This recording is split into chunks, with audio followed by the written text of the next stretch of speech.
Tell you what, though, it is pretty cool. Look at this. Japan, the Hayabusa 2 capsule with asteroid samples in perfect shape. Perfect shape. All right? This is, where is it? Do I have, there it is, there it is. This is them. This is them recovering the capsule. This actually has samples from an asteroid. That's correct. Now, everyone was all excited. I think it was like 2 weeks ago, maybe 3 weeks ago now. I don't know. This month has been a buzz. All right. NASA was able to land on an asteroid, grab some samples real quick, but they weren't the first person, the first country to actually do that, and that was Japan. And now they've got it, and they've returned home with all the samples. So let's read about it. A capsule containing the first significant quantities of a rock from an asteroid is in perfect shape, according to scientists. The container with material from a space rock called Ryugu parachuted down near Woomera in South Australia on Saturday evening.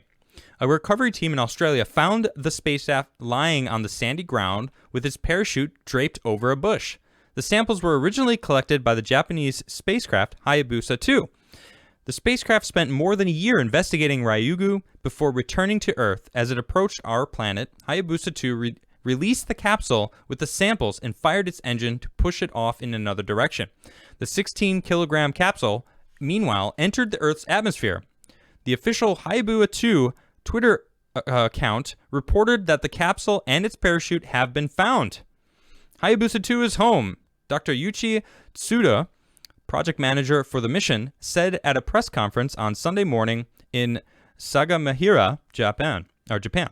We collected the treasure box, he said, adding, this capsule collection was perfectly done. That is so cool. He said there's no damage to the container.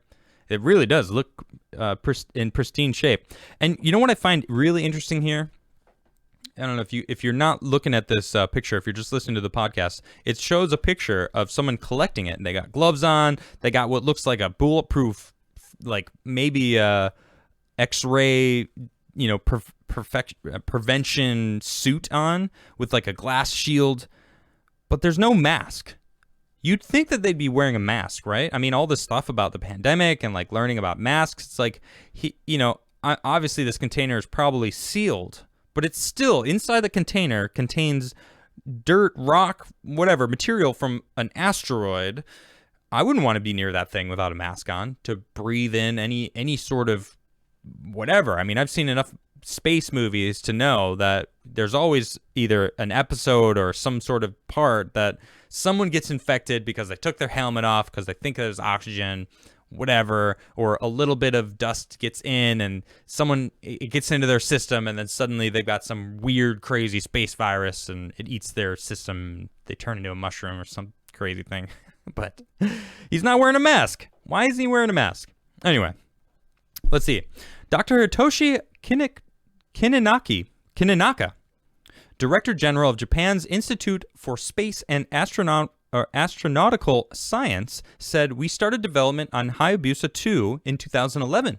I think the dream has come true. Addressing journalists, he acknowledged past missions that had experienced technical problems, but said regarding Hayabusa 2, we did everything according to the schedule, 100%, and we succeeded in sample returns as planned. As a result, we can move on to the next stage in space development. That's awesome. The next stage includes a mission called MMX, which will bring back samples from Mars' largest moon, Phobos. Very cool. Earlier on Saturday, the capsule was picked up by cameras as a dazzling fireball streaking over Australia's Coober Pedy region. I don't know how to pronounce that, but Pedy. Screaming towards Earth at 11 kilometers per second. It deployed parachutes to slow its descent. The capsule then began transmitting a beacon with information about its position. And here is a picture of the capsule packed in a transport box.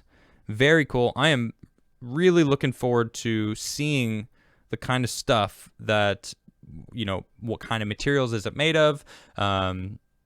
Most importantly, is there signs of could have been life? I don't know. They talk about how I think it's called panspermia. And it's the idea that life resides hidden inside ice and asteroids, that hit planets and basically seed the planet with life. And it would be interesting to see what they find, in that. Especially cool, really amazing that they're going to go to Phobos. They're definitely going to go to Europa eventually because it's an ice world with supposed oceans underneath.